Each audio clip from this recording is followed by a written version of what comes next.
Amables televidentes, bienvenidos a vuestro programa Enfoque Jurídico. El día de hoy contamos con la participación de uno de los más destacados magistrados de la Corte Suprema de Justicia de la República en el ámbito del derecho laboral, reconocido no solamente en el espacio judicial, sino también en el espacio académico. Es profesor de la Academia de la Magistratura, ha dictado cátedra universitaria también al mismo tiempo y por supuesto desde el ámbito de la función jurisdiccional como juez de la Corte Suprema. Digamos que podríamos en un sentido amplio decir que imparte una suerte de docencia jurídica social a través de sus decisiones, pero también de sus opiniones jurídicas que son emitidas a través de algunos medios de comunicación especializados en materia de derecho, como por ejemplo las separatas del Diario Oficial El Peruano, donde siempre leemos sus interesantes artículos, y algunas otras plataformas nacionales y extranjeras. Me estoy refiriendo a la persona del doctor Omar Toledo Toribio, a quien damos la más cordial bienvenida al programa el día de hoy. Bienvenido, doctor. Buenas tardes, doctor Omar Pacheco. Agradecerle la invitación y agradecerle las palabras auspiciosas respecto a mi persona. Y con todo gusto para poder dialogar y exponer algunos puntos de vista vinculados al derecho laboral. Bueno, tan importante el derecho laboral. Yo recuerdo cuando en la época en la que cursábamos los estudios de pregrado, el derecho laboral era una de las más significativas materias de estudio, porque vivíamos, claro, otra época histórica en el Perú, en un contexto mundial en el que las organizaciones sindicales vinculadas inclusive con cierto pensamiento social tenían una presencia significativa, incluso con posición ideológica, que hacía posible entonces enlazar al derecho laboral con el derecho constitucional a partir de ciertos derechos fundamentales, como el derecho al trabajo, por ejemplo. Lo que hacía entonces en consecuencia que estas relaciones constitucional, específicamente laboral, en vinculación con una acción política revolucionaria en su momento, generara pues una inescindible dialéctica en la que era necesario y obligatorio que el que se proclamaba laboralista y por lo tanto defensor de los derechos de los trabajadores, para defenderlos de la patronal abusiva en muchos casos, pues al mismo tiempo asumía una posición muy definida y clara, ¿no? Ideológica, políticamente. Pero esto es parte de la historia, ¿no? Porque el día de hoy, pues esto ya no es así. Y el derecho laboral en un mundo globalizado, donde la mundialización de la economía de turno, de moda, ¿no? Genera algunas preocupantes figuras que eventualmente podrían estar lesionando los derechos de los trabajadores. De manera tal entonces que el Estado, que siempre tiene que estar pensando en los ciudadanos y en la protección de sus derechos, tiene pues la obligación de regular algunas conductas en función de ciertos artificios nuevos que van apareciendo con la tecnología, con la velocidad del avance económico, que tiene implicancias en lo social, en lo laboral, en lo jurídico. Y tal vez esa sea la razón por la cual, estoy especulando, usted nos dirá si eso es así, de que el gobierno actual ha dictado, en uso de las facultades constitucionales que tiene de carácter legislativo, porque estamos sin parlamento por el momento, el decreto de urgencia número 016/2020. Usted ha escrito justamente un interesante artículo que ha publicado en la plataforma de la ley, hablando sobre este decreto, ¿no? Analizándolo, pero desde un importante punto de vista, los principios del derecho al trabajo, que no pueden soslayarse, ¿no? Entonces, ¿cómo enfocamos, digamos, estas normas que van apareciendo? Tenemos la 728, bueno, porque en el Perú tenemos pues una legislación amplia de derechos laborales, ¿no? La 728, la 276 todavía existente, la ley de CAS, locaciones de servicios que se desnaturalizan eventualmente, ¿no? Y otras figuras que van a apareciendo. Entonces, ¿cómo ve usted esta evolución normativa en este contexto actual en el que hay un escenario pues donde hay unos corsi y ricorsis de relaciones económicas, políticas, ya no tanto culturales y sociales e ideológicas, pero sí eminentemente realistas, donde el propio trabajador incluso pues termina consintiendo a veces las violaciones y lesiones a sus propios derechos?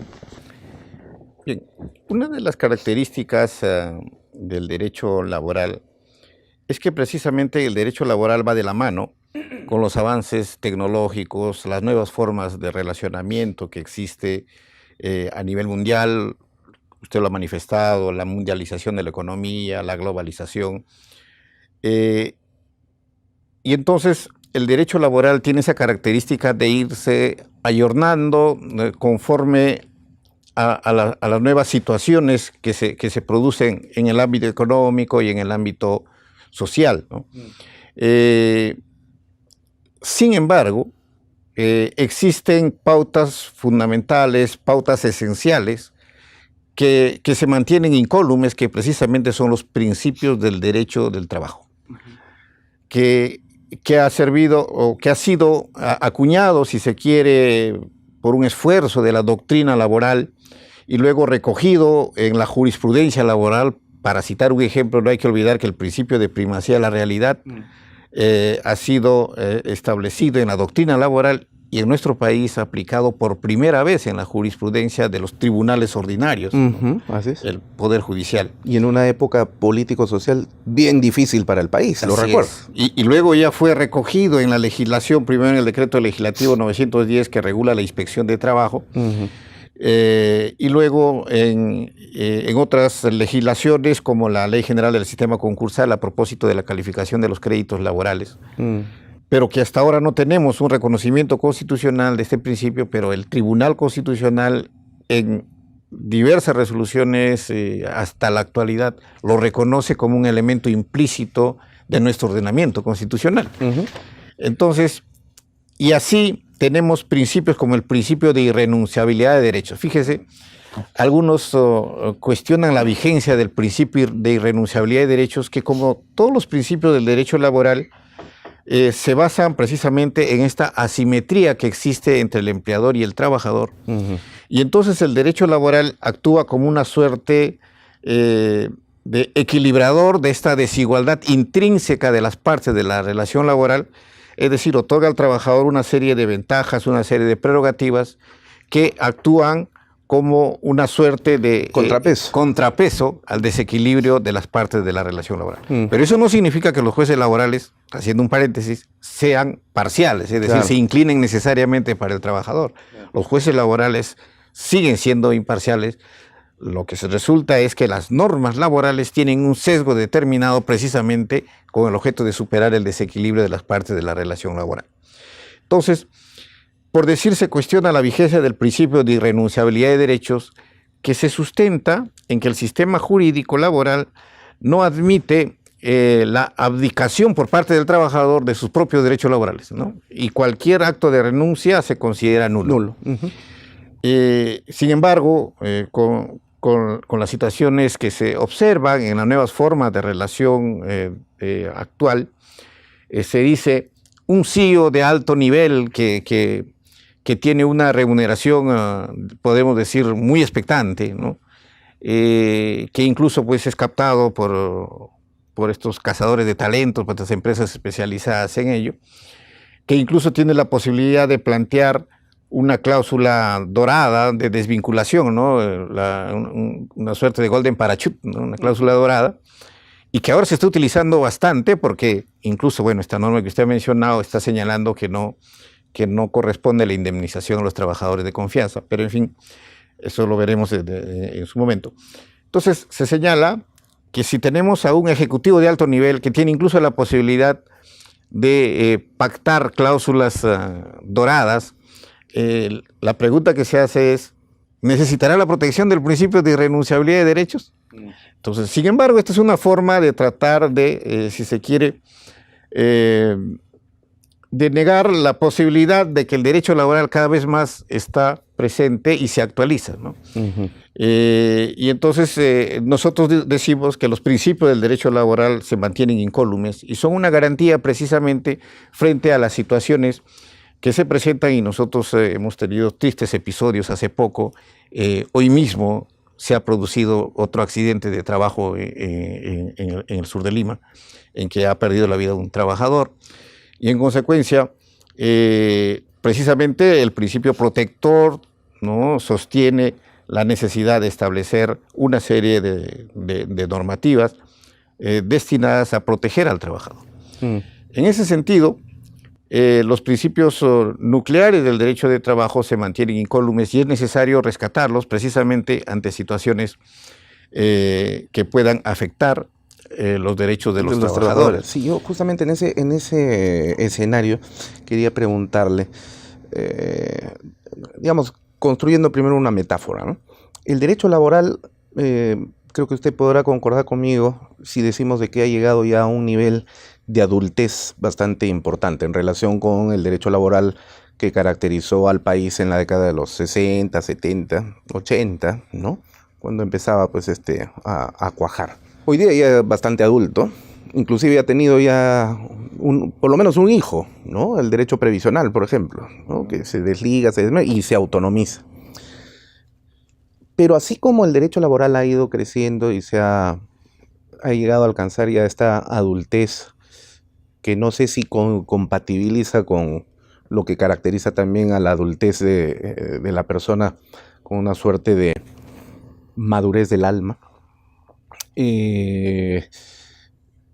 se aprecia todavía lo que usted muy bien ha señalado, que hay una desprotección evidente de los trabajadores a pesar de la existencia de la legislación y ante los ojos de las autoridades. No digo el Poder Judicial, porque el Poder Judicial no tiene por misión combatir este tipo de cosas, porque al Poder Judicial llegan las cosas cuando ya desgraciadamente sucedieron, ¿no? Entonces le toca al Poder Judicial juzgar.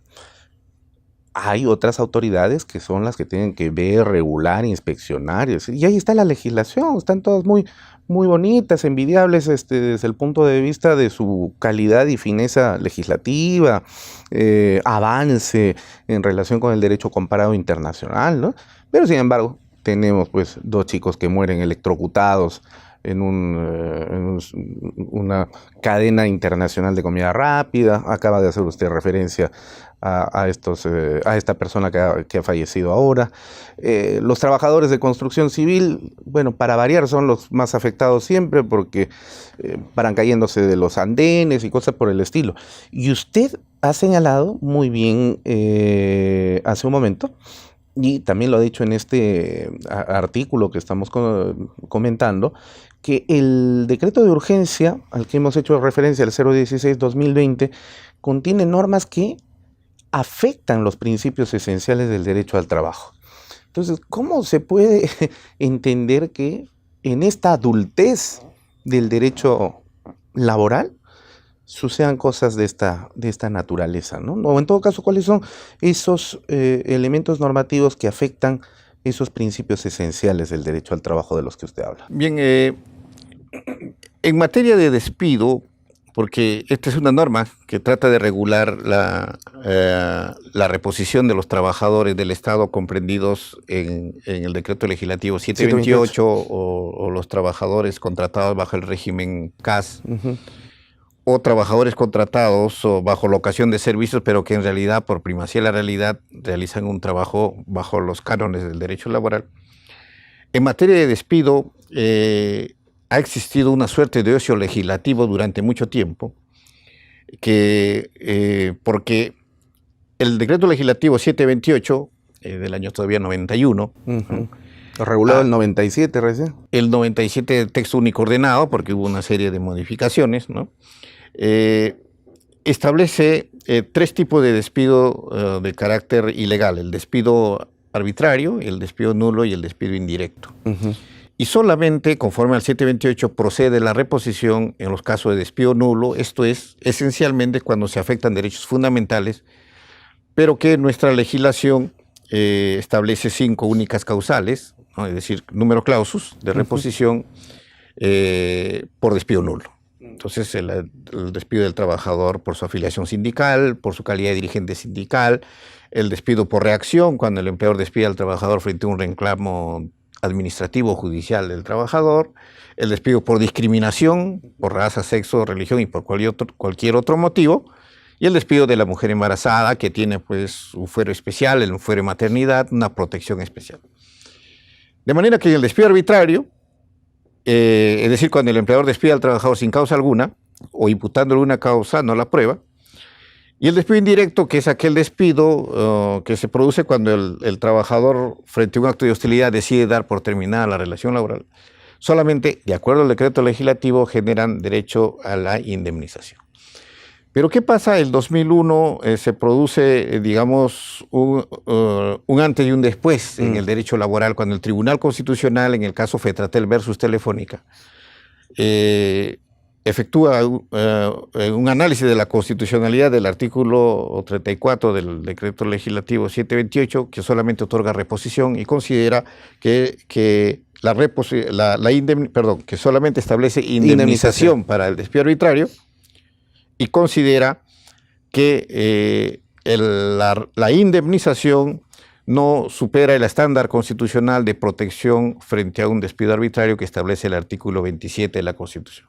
Y entonces se ordena la reposición de aproximadamente 500 trabajadores que habían sido despedidos únicamente a través de una carta comunicándole que habían sido objeto de un despido arbitrario. Y a partir de entonces, el trabajador que era despedido de manera incausada, es decir, sin haberse expresado causa alguna, si acudía a la vía ordinaria, con el 728 lograba una indemnización, pero si acudía a la vía constitucional, podía lograr su reposición. Y esto originó precisamente que exista pues una suerte de amparización de los conflictos laborales. Y un embalse de demanda del trámite. Claro, en el Tribunal Constitucional. Y entonces esto generó que el Tribunal y también generó, digamos, en algunos casos una actitud perversa, ¿no? De imputarle cualquier hecho como falta grave y como evidentemente no va a ser probado. Y meterse por los palos. Claro, y entonces ya no podía haberse generado despido incausado, sino con causa improbada que no generaba reposición, ¿no? Entonces el Tribunal Constitucional pretorianamente, en la sentencia Llano Huasco, crea dos figuras adicionales de despido. Estamos hablando del año 2001. El despido fraudulento y el despido incausado. A través del mecanismo de la legislación negativa de las sentencias del TC. Exactamente, y luego establece que cuando se despide un trabajador sin expresarle causa alguna, despido incausado, hay reposición.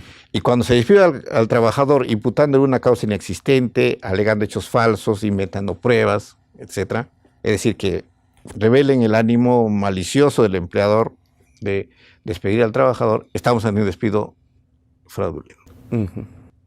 Y hasta la fecha tenemos tres tipos de despido: el despido nulo, el despido incausado y el despido fraudulento, que generan reposición, pero que la legislación hasta ahora no ha podido regular, no lo ha contemplado a nivel legislativo, valga la redundancia. Continúan como figuras jurisprudenciales. Nada más. Y eso ha generado una serie de controversias, incluso, primero, ¿cuál es el plazo para interponer la demanda en esos casos? Bueno, en un pleno supremo laboral se ha establecido que son los 30 días hábiles. Pero los otros problemas que ha originado es los efectos del despido incausado y fraudulento, porque el despido nulo genera el derecho a las remuneraciones devengadas para los trabajadores durante el tiempo en que el trabajador ha estado despedido. Eso está establecido en la ley. Pero entonces se originó un gran debate en la judicatura, que incluso nos llevó a un pleno supremo, el quinto pleno supremo, con posiciones divididas. Eso, yo quisiera que nos explique este debate, porque fue muy importante y también muy rico en cuanto a los temas que se discutieron. Pero para poder explayarse, yo le solicito su permiso para poder hacer la primera pausa en el programa y continuar en la segunda. ¿Le parece? Gracias. Muy bien. No se vayan, ya regresamos en el programa.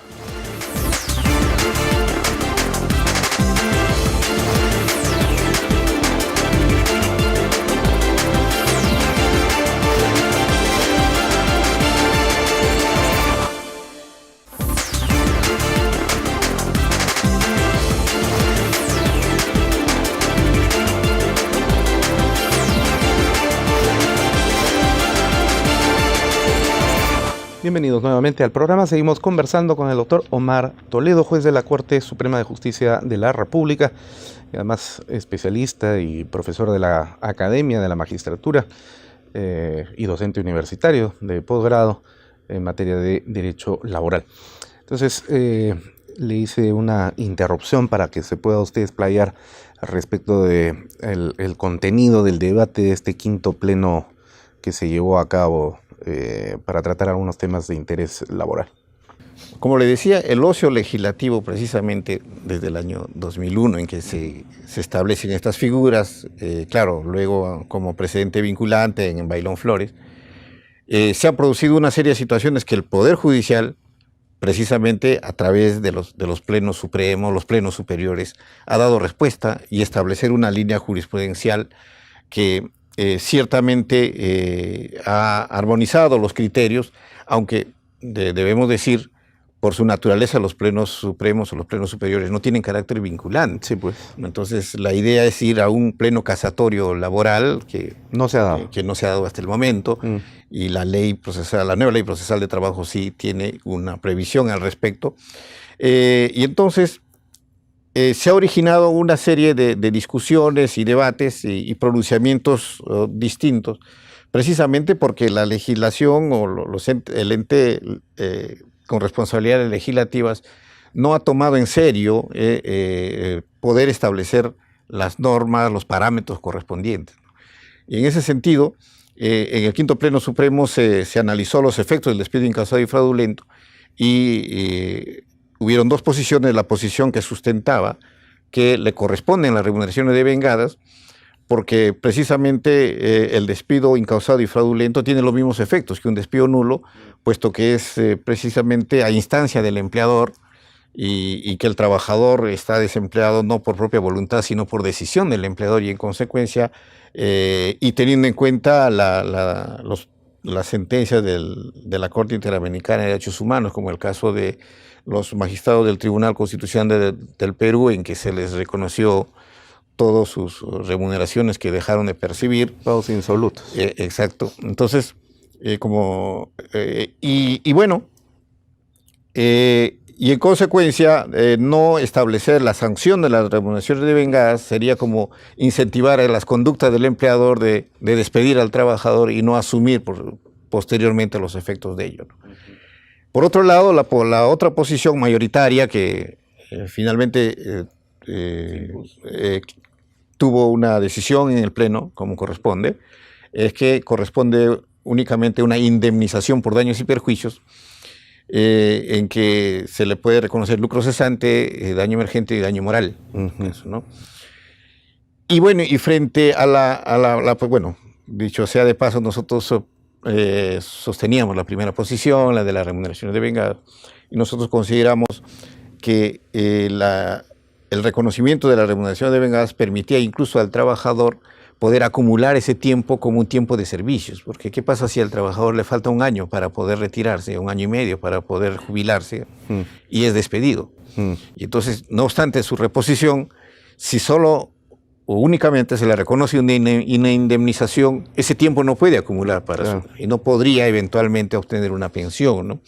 Frente a ello se planteó por la otra posición que debería reconocerse en todo caso, incluso de oficio, un daño punitivo, ¿no? Que sería una suerte o equivalente a lo que se ha dejado de aportar al sistema de pensiones, ¿no? En fin, eso fue la decisión del quinto pleno supremo laboral, pero que después se ha originado una serie de situaciones que incluso ha sido tratado en sendos plenos superiores, el del año 2018 y 2019. Es decir, cómo se determina la remuneración, el lucro cesante, si es equivalente a la remuneración dejada de percibir, incluyendo los beneficios sociales, o tiene otro tipo de determinación. Porque pudo haber, por ejemplo, subido el sueldo durante ese periodo de tiempo. Claro, porque si entendemos exactamente el lucro cesante, que es en términos concretos, el lucro cesante es la ganancia que ha dejado de percibir, la ganancia que ha dejado de percibir, y que bueno, el Pleno Superior del 2019 dice que incluso debe descontarse aquellos aquellos periodos en que el trabajador ha prestado servicios para otro empleador. Pero evidentemente nosotros no compartimos ello porque si hablamos de una indemnización es una sanción, Claro. ¿no? E incluso se sugería que se podía descontar lo que el trabajador pudo utilizar para poder precisamente asistir al centro laboral, los gastos en que puede incurrir. Complicaciones que se producen precisamente porque no existe una normativa. La otra gran discusión radica en establecer si se presume o no el daño moral. Entonces, por decir, el Pleno Superior del 2019 ha establecido, de Tacna, que el daño moral no se presume. Tiene que probarse. Tiene que probarse. Y entonces, y más adelante... Perdóneme, ni siquiera una presunción jure de jure. Y más adelante le digo, señala, punto seguido, salvo que se afecte la dignidad del trabajador, en cuyo caso sí se presume. Y yo me pregunto, ¿qué despido no afecta la dignidad del trabajador? Exacto. Entonces, todas estas discusiones que en realidad llevan a diversos pronunciamientos jurisdiccionales en diversos sentidos, se podrían solucionar regulando el despido incausado y el despido fraudulento. Y más allá, como nosotros tenemos un planteamiento, establecer la figura del despido lesivo de derechos fundamentales que nosotros consideramos que existe y que el juzgado laboral, conforme a la nueva ley procesal del trabajo, es competente para conocer el mismo, pero que sin embargo, ese ocio legislativo durante tantos años, más bien se ha traducido ahora en un decreto de urgencia, pero que no, a nuestro entender, no ataca o no regula esos temas pendientes que generan diversas interpretaciones y complican la solución de los conflictos laborales, sino más bien se ha establecido nuevas reglas para la admisión y la reposición de los trabajadores del Estado comprendidos en el régimen del Decreto Legislativo 728 o régimen CAS o los trabajadores contratados bajo locación de servicios. Nadie puede negar las virtudes de la meritocracia. Y lo decimos quienes hemos precisamente participado en concursos para llegar a las posiciones en el nivel de la judicatura donde nos encontramos, quien habla como juez superior titular. Y en consecuencia, sin embargo, no es posible establecer reglas en las cuales se aplican de manera inmediata, incluso para situaciones que han sido ya consumadas en términos de la obtención de derechos, ¿no es cierto? Es cierto que de acuerdo cuando se produce la modificación o la reforma del artículo 103 de la Constitución, nosotros ya no tenemos, digamos, la teoría o la doctrina de los derechos adquiridos, sino más bien de los hechos cumplidos, pero que sin embargo en el derecho laboral están los denominados principios laborales de segunda generación, como es el principio de progresividad y no regresividad de los derechos humanos laborales en este caso, que está previsto en el artículo 26 de la Convención Americana de Derechos Humanos y en el 2.1 del Pacto Internacional de Derechos Económicos, Sociales y Culturales, según el cual precisamente la vocación de los derechos laborales es hacia la progresión, tiene una vocación increciendo y no es posible retroceder para, digamos, remontar situaciones ya superadas y regresar a situaciones anteriores que perjudican a los trabajadores. Bueno, eso es completamente lógico, pero resulta de que algunos profesores de Derecho Laboral, e incluso algunos magistrados, hemos podido ver algunas decisiones jurisdiccionales, entienden que este tema de la progresividad de los derechos viene a ser como una suerte de salvavidas para el demandado, que podría alegar y decir, sí, bueno, nosotros somos defensores de los derechos fundamentales de las personas, entre ellos el derecho al trabajo, por supuesto que sí, pero no nos encontramos en el estadio histórico ni en la posibilidad de proteger ese derecho fundamental, así que no nos pueden culpar pues por no poder hacerlo, ¿no? Quizá dentro de 15, 20 años, cuando ya el Perú esté en una mejor situación social, podamos hacerlo, pero en este momento, ¿qué puedo hacer? En todo caso, atenúenme la responsabilidad. Y es una forma de interpretar in malam partem, pero se ha dado, ¿no? De acuerdo que evidentemente cuando se trata de la materialización de los derechos sociales, económicos y sociales, ¿no?, que prevé el artículo 26 de la Convención Americana de Derechos Humanos, la progresividad significa ello, ¿no? Es decir, que según las posibilidades económicas, presupuestarias, se podrá reconocer los derechos. Pero a lo que yo me refiero es la no regresividad que viene a ser no, el ya, otro vértice. situaciones superadas ya no se puede. Ya. Por decir, le cito un ejemplo, ¿no? Nosotros hemos hablado de la evolución a nivel de la jurisprudencia constitucional de la protección frente al despido, es decir, despido incausado y despido fraudulento. Sin embargo, por allí hay una sentencia del Tribunal Constitucional, el caso del señor Guido Vera Macciotti, en el que el Tribunal Constitucional y algunos miembros del actual Tribunal Constitucional mantienen ese criterio, señala que la estabilidad laboral absoluta y la reposición en todos los casos no es un derecho que forme parte del derecho constitucionalmente protegido de protección frente al, valga la redundancia, de protección frente al despido arbitrario.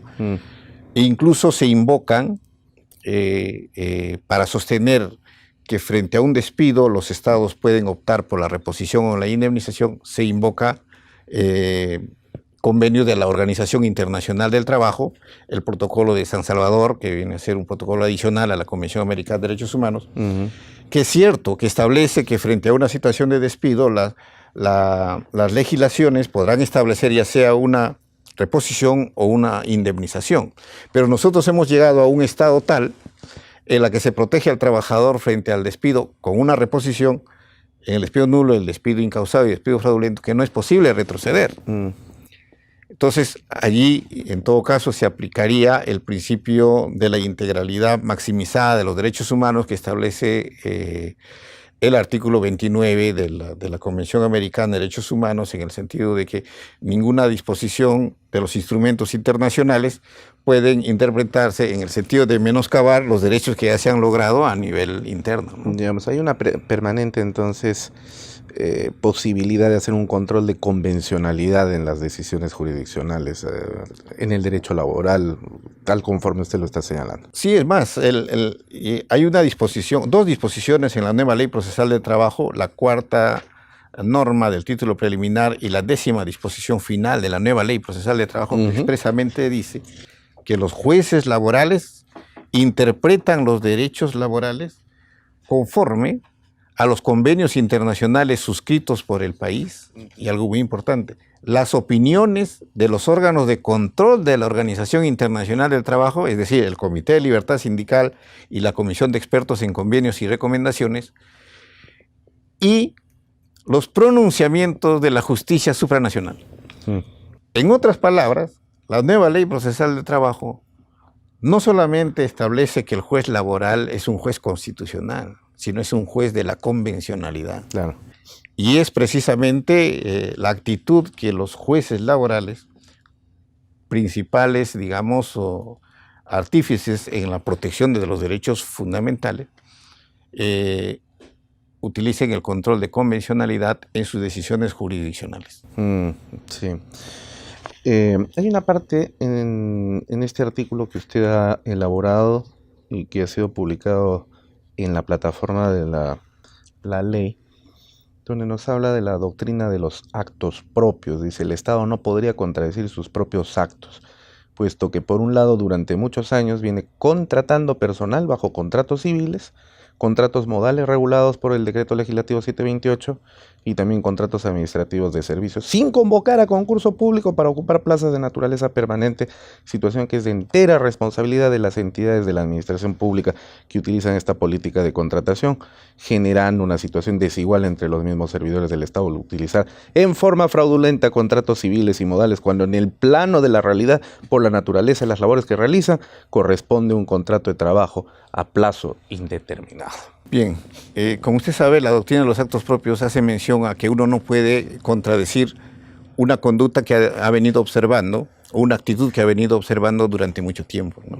Entonces, si en el Estado no ha existido un sistema de contratación de los trabajadores,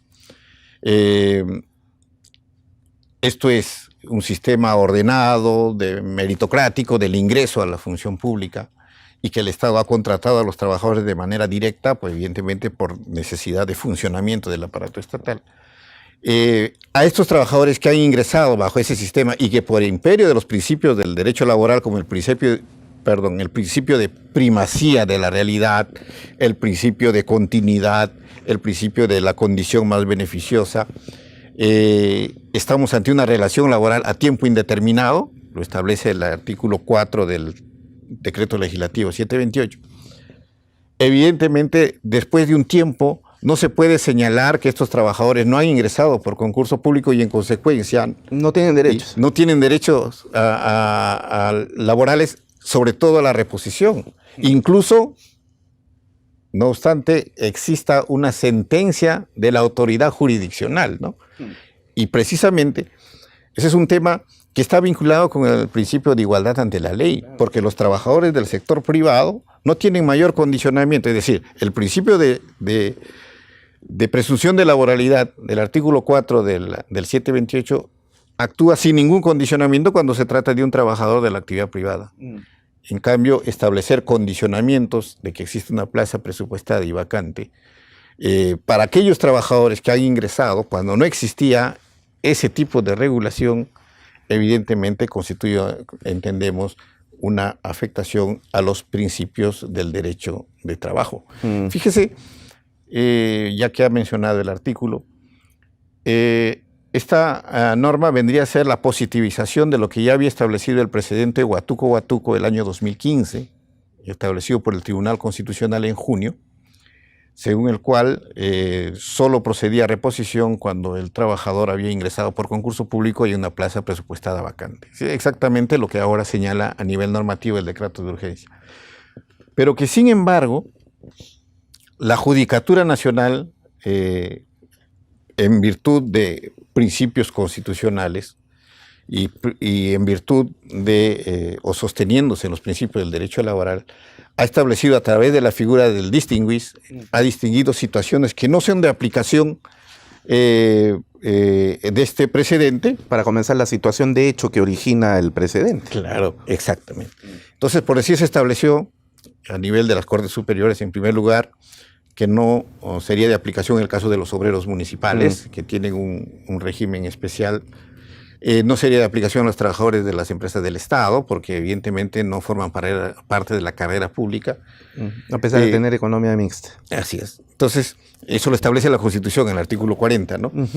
Y luego la Corte Suprema, ya en sendas casaciones, establece, recogiendo ello, que no es de aplicación en tales y cuáles casos, ¿no? Haciendo una especie de número clausus, ¿no? De no aplicación, un catálogo de situaciones. Jurisprudenciales.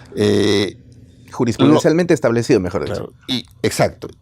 Y que incluso ha llevado al propio Tribunal Constitucional a lo que nosotros consideramos un triunfo de la Judicatura Ordinaria, a reconsiderar el precedente Huatuco y establecer que no es de aplicación este precedente en el caso de los obreros municipales, sentencia de Cruz Llamos, por decir.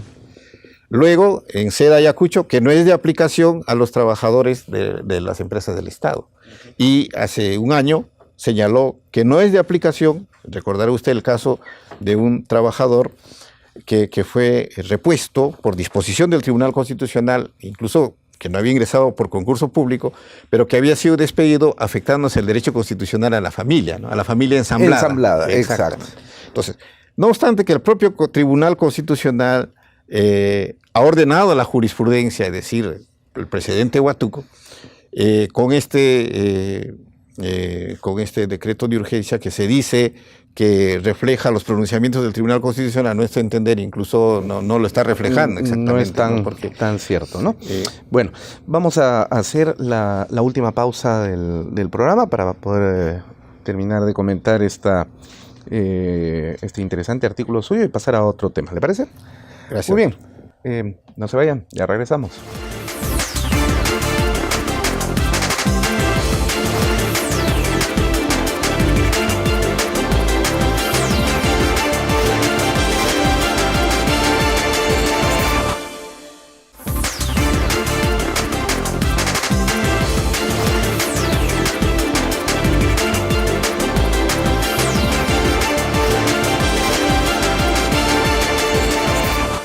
Bienvenidos al último bloque del programa el día de hoy. Estamos conversando con el doctor Omar Toledo Toribio, magistrado del Poder Judicial y profesor universitario de la Universidad Nacional Mayor de San Marcos y de la Universidad de San Martín de Porres.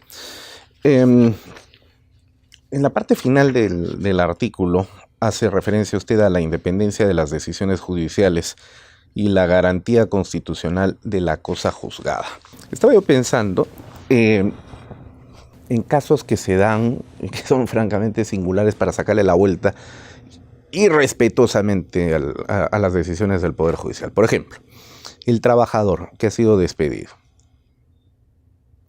indebidamente, no sé si de manera nula o fraudulenta o lo que fue, pero finalmente fue despedido indebidamente, sin causa justificada, quiero decir. Inicia su proceso correspondiente y termina siendo repuesto a su puesto de trabajo, ¿correcto?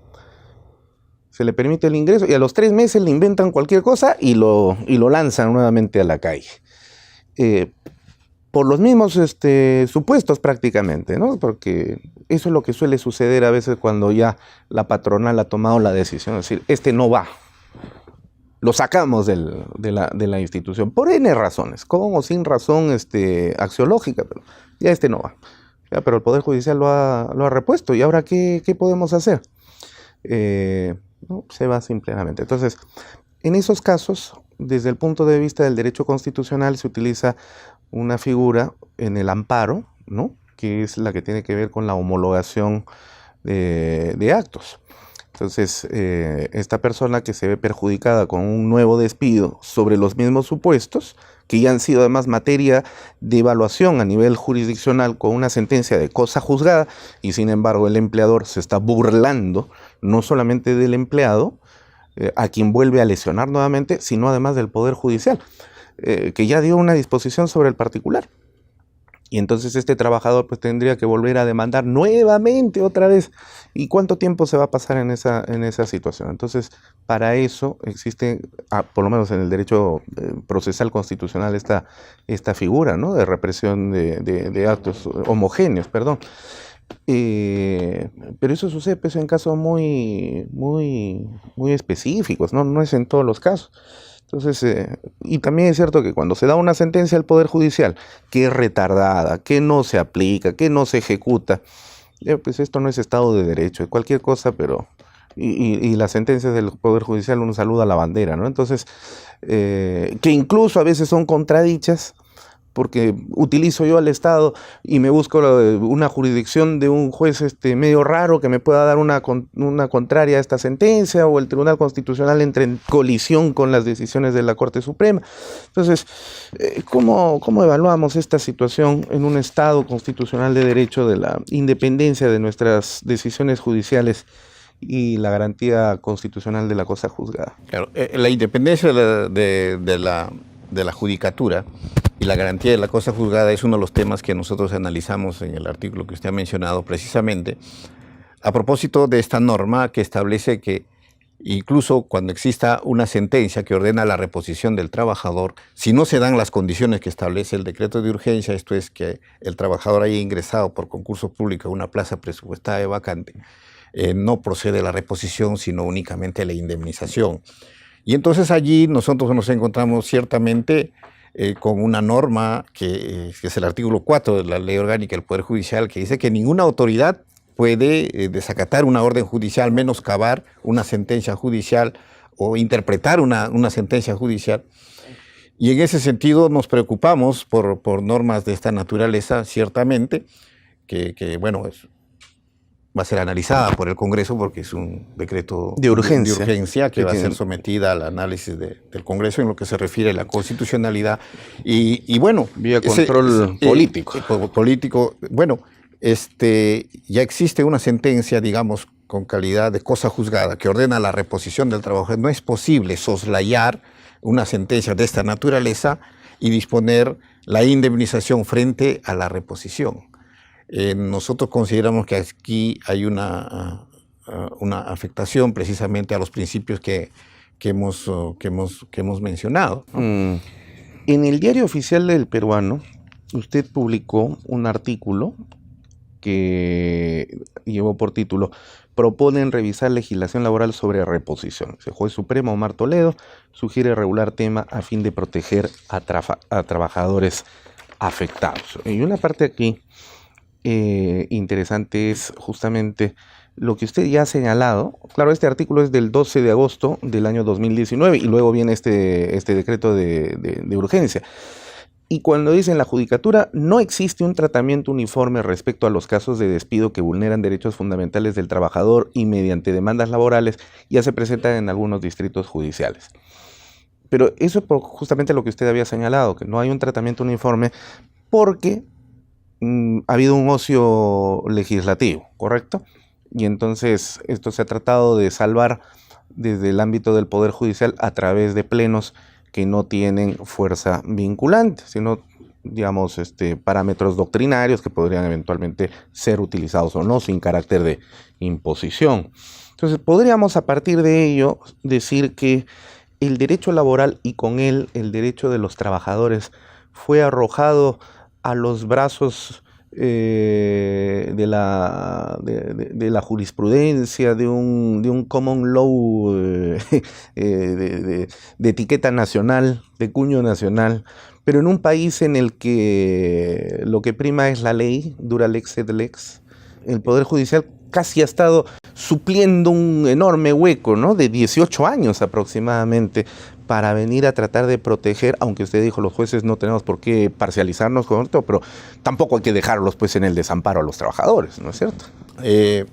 Sí, precisamente es el valor de la jurisprudencia laboral en este caso como fuente de derecho, ¿no? Y usted ha dicho ciertamente que el Poder Judicial, a través de los plenos supremos, de los plenos superiores, que son una suerte de acordadas jurisprudenciales que son seguidas normalmente, aunque no tienen carácter vinculado, ha constituido un aspecto fundamental en lo que se refiere a situaciones que no han sido contempladas por la ley, pero que jurisprudencialmente de manera pretoriana se ha establecido.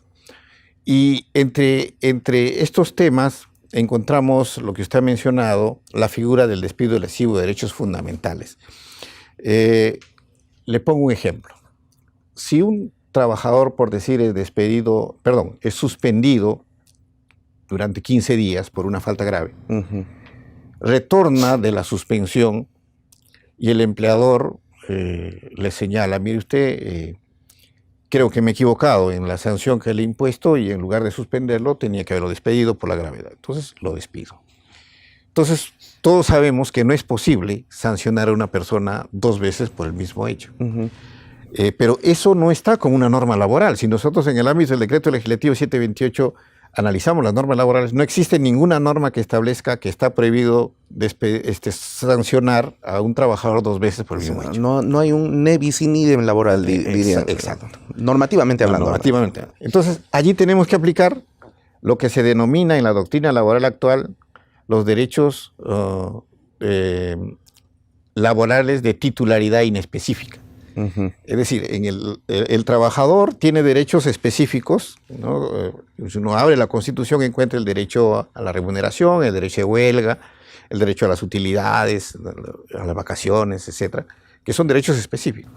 Pero a la par de estos derechos existen los denominados derechos de titularidad inespecífica en el seno de la relación laboral. Es decir, aquellos derechos que le corresponden al trabajador por su condición de ciudadano. Los derechos del ciudadano trabajador o trabajador ciudadano. Entonces el trabajador, si bien es cierto, en virtud de la subordinación, ingresa a la relación laboral y se somete a las órdenes del empleador, no abdica de los derechos fundamentales que le corresponden como persona. Entonces tiene el derecho a la libertad de expresión, el derecho a la privacidad de sus comunicaciones, el derecho a la intimidad, ¿no? El empleador no podría, digamos, abarcar la intimidad del trabajador en el centro laboral. ¿Pero de qué manera? Porque le está poniendo cámaras aquí de seguridad. Claro, bueno, eso está establecido, ¿no?, bajo un principio de razonabilidad, ¿no? Sí. Se puede establecer cámaras de vigilancia en determinado, y siempre y cuando sea de conocimiento del trabajador. Sí. Bueno, entonces, quería llegar al ejemplo. Sí, a ver. Entonces, a partir de estos derechos de titularidad específica, ingresamos precisamente al ne bis in idem. ¿no?, que tiene contenido penal, el artículo 139, que nadie puede ser sancionado por una Dos pena veces por un mismo hecho. delito. Entonces, y el despido es una sanción. Claro, una sanción. Entonces, en ese sentido, ¿de qué manera el trabajador podría lograr su reposición? No es despido incausado, porque se le imputa una causa. No es despido nulo, entonces, no es despido fraudulento, entonces el trabajador podría plantear una demanda de reposición por lesión de derechos fundamentales. Entonces es una nueva figura ya. Pero evidentemente corresponde, dentro de una visión constitucional y convencional, corresponde ser tutelada. A través de la Administración de Justicia. Claro, es decir, podrán decirme, bueno, no está tipificado. Tiene el camino del amparo. Claro. Pero evidentemente el amparo es posible, pero hay un precedente, el presidente Elgo Ríos, que establece la vía igualmente satisfactoria, que es aplicado de manera distinta en cada caso, y esencialmente se señala que en los lugares en que está implementada la nueva ley procesal de trabajo tenemos el proceso abreviado, que incluso es más célere que un proceso de amparo en muchos casos, y en consecuencia debería la justicia ordinaria. Y en la justicia ordinaria, algunos órganos jurisdiccionales, algunos jueces, consideran que no es posible moverse más allá de los parámetros: despido nulo, despido incausado, despido fraudulento. Como no se configura como ninguno de ellos, no es posible tramitar. Pero estamos bajo una visión convencional, constitucional y convencional, estamos ante un despido lesivo de derechos fundamentales que es necesario proteger. Pero precisamente nosotros planteamos que el juez laboral sí es competente para conocer de una reposición de un despido lesivo de derechos fundamentales, y así se puede proteger, por decir, el principio de proporcionalidad. Digamos, ahí a lo que está apuntando el juez que hace ese tipo de trabajos, porque no todos los jueces Claro. lo van a ver así, ¿no? Porque hay jueces que se ciñen a la norma, a la letra, y dicen, bueno, esto no está acá tipificado, así que no puedo hacer yo algo que no está dentro. Pero hay jueces que tienen un criterio, digamos, mucho más amplio, visto desde el punto de vista de del control de constitucional difuso y la convencionalidad, pueden llegar a establecer este tipo de acciones, que yo creo que están mucho más ajustadas a un criterio de justicia antes que de primacía de la ley, que a veces puede ser injusta o que por vacíos genera precisamente este tipo de problemas, ¿no le parece? Entonces yo recuerdo a Eduardo J. Couture, creo que el quinto de sus mandamientos decía justamente: abogado, tu deber es defender al derecho, pero cuando entra en colisión el derecho con la justicia, tu deber es defender a la justicia. Sí, efectivamente, estamos en una etapa de convencionalización del derecho laboral, ya no solamente de constitucionalización del derecho laboral, ¿no es cierto?, sino de convencionalización del derecho laboral, y que consideramos es posible proteger. Fíjese, si se despide un trabajador con una medida de despido, ciertamente, pero que esta medida no es proporcional a la falta. Entonces, el principio de proporcionalidad y razonabilidad está previsto en el artículo 200 de la Constitución. Correcto. ¿Cómo protegemos al trabajador? Algunos consideran que únicamente tendría derecho a la indemnización, pero es un derecho fundamental. La afectación del principio de inmediatez, que el Tribunal Constitucional ya ha considerado que forma parte del debido proceso, también puede ser protegida a través de este derecho, de este despido lesivo de derechos fundamentales.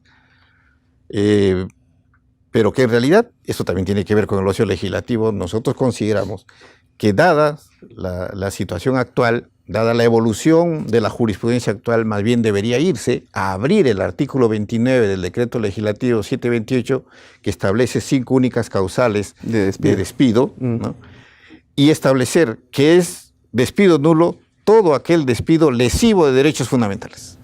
Y con esto nos olvidamos toda la discusión que existe sobre si una coma y una clausulita final solucionaría el problema. Y protegeríamos al trabajador precisamente con los estándares convencionales actuales. Bueno, pero tenemos una CONFIEP bien fuerte también, ¿no? O sea, me estoy refiriendo, así como hay gremios laborales, también hay gremios empresariales, pues a los que no les gustaría mucho esta idea, ¿no? Bueno, yo creo que existan reglas claras, que existan derroteros claros, favorece no solamente al ámbito, al trabajador, sino también al ámbito empresarial. Claro. Porque los empleadores necesitan reglas claras, claro, necesitan, digamos, reglas en las que precisamente tengan en cuenta al momento de invertir, porque si tenemos distintos criterios, ¿no? Esta imprevisibilidad evidentemente no abona en nada a la estabilidad jurídica. Eso, y genera inseguridad, más bien, inseguridad jurídica, ¿no? No hay reglas claras. Bueno, ahora, digamos, doctor, el día de hoy seguimos utilizando desde el Estado un mecanismo de contratación laboral que es el que tiene que ver con el ámbito de la administración privada, más bien, que es el Decreto Legislativo 728. Que tiene otras características y está pensado además en otro sentido. Por ejemplo, la administración privada, digamos un banco X, ¿no? Necesita contratar ventanilleros, pagadores, recibidores. Y entonces lo que hace a través de su oficina de recursos humanos es un proceso de selección. Pero si eso sucediera aquí, digamos en el Poder Judicial, para contratar plazas de 728 que están estructuradas en el CAP, en el cuadro de asignación personal, no se hace un concurso de selección, se hace un concurso público de acceso a la función pública, para lo cual no está previsto el Decreto Legislativo 728, porque ese es un procedimiento que correspondía más bien al Decreto Legislativo 276 y su reglamento, la 00590-TR, ¿no? Entonces, a la larga hemos terminado desnaturalizando ese 728 al utilizarlo desde el ámbito del Estado. Y si bien es cierto, los trabajadores de la administración pública que están contratados bajo el régimen de la actividad privada 728 gozan de importantes beneficios, como por ejemplo el pago de sus CTS, las gratificaciones de julio y diciembre, protección frente al despido.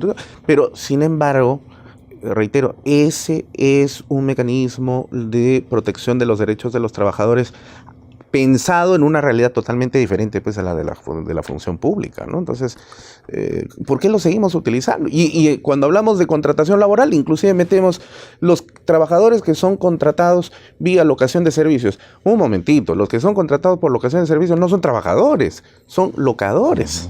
Y claro, los convertimos en locadores, ¿no? Perdón, en trabajadores, porque desnaturalizamos los contratos. Entonces, ¿cuándo nos vamos a ordenar? La idea es que a nivel estatal exista un solo régimen laboral. Claro.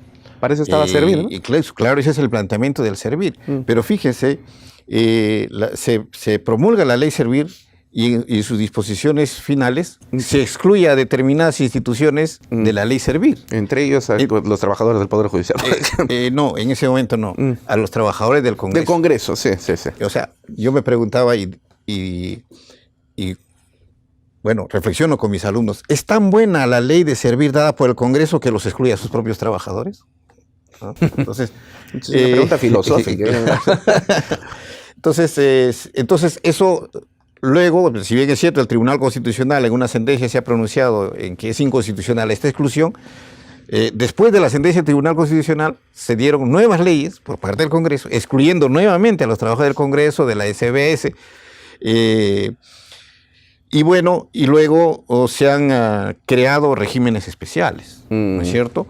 Yo estoy plenamente convencido por decir que los trabajadores del Poder Judicial, como tienen ahora, pertenecen a un régimen especial. Sí, sin porque duda. Evidentemente por la naturaleza de las labores del Poder Judicial y las naturalezas de las labores que realizan los trabajadores del Poder Judicial, evidentemente necesitan un régimen, un estatuto propio. Que además lo tienen. Como en efecto lo tienen, claro. Y efectivamente en esta ley se desarrollan los derechos laborales que le corresponden. Sí. Y bueno, nosotros hemos participado en la comisión que estableció el reglamento de la ley del trabajador judicial y efectivamente, bueno, hay una demanda de inconstitucionalidad contra esta norma que nosotros no la consideramos inconstitucional porque en ningún caso se justifica se justifica más que en el Poder Judicial que estén excluidos de la ley Servir, porque evidentemente el Servir está vinculado al Poder Ejecutivo y las acciones de evaluación evidentemente son realizadas a ese nivel, no pueden ser, a nuestro entender, aplicadas en el tema del ámbito judicial. Sí, sí, aprovechamos para recordarles con mucho respeto, ¿no?, a los magistrados del Tribunal Constitucional que ven nuestro programa y nos halaga muchísimo. Está pendiente esa esa resolución de esa demanda de inconstitucionalidad que fue planteada por el Ministerio de Economía, recuerdo, y que fue vista ya, además el año pasado, en audiencia pública en la ciudad de Arequipa. Así que esperemos pues, que tomen la mejor decisión. En el caso del Poder Judicial se justifica plenamente la existencia de un régimen especial de trabajadores. Sí. Muy bien, doctor, nos ha ganado la hora, nos hemos excedido también en algunos minutos, pero yo creo que ha sido necesario porque este es un tema pues, de vital importancia, ¿no? Como decía San Pablo, sin necesidad de que lo consideren comunista, el que no trabaja, que no coma. Sí, el derecho del trabajador es fundamental. Yo quiero destacar en esta entrevista la labor que le corresponde a los jueces, corresponde a los jueces precisamente, porque como se menciona en esto que es bastante comentado, ¿no? Que felizmente hay un juez en Berlín, podemos decir felizmente hay un juez en el Perú, ¿no? Y aplausos por ello. Sí, efectivamente. Muchísimas gracias. Ha sido la voz y presencia del doctor Omar Toledo Toribio, juez de la Corte Suprema de Justicia de la República, profesor de Derecho Laboral en la Universidad Nacional Mayor de San Marcos y en la Universidad de San Martín de Porres. Muchísimas gracias por vuestra atención y con ustedes será hasta la siguiente emisión de Enfoque Jurídico. Muchas gracias, Premios.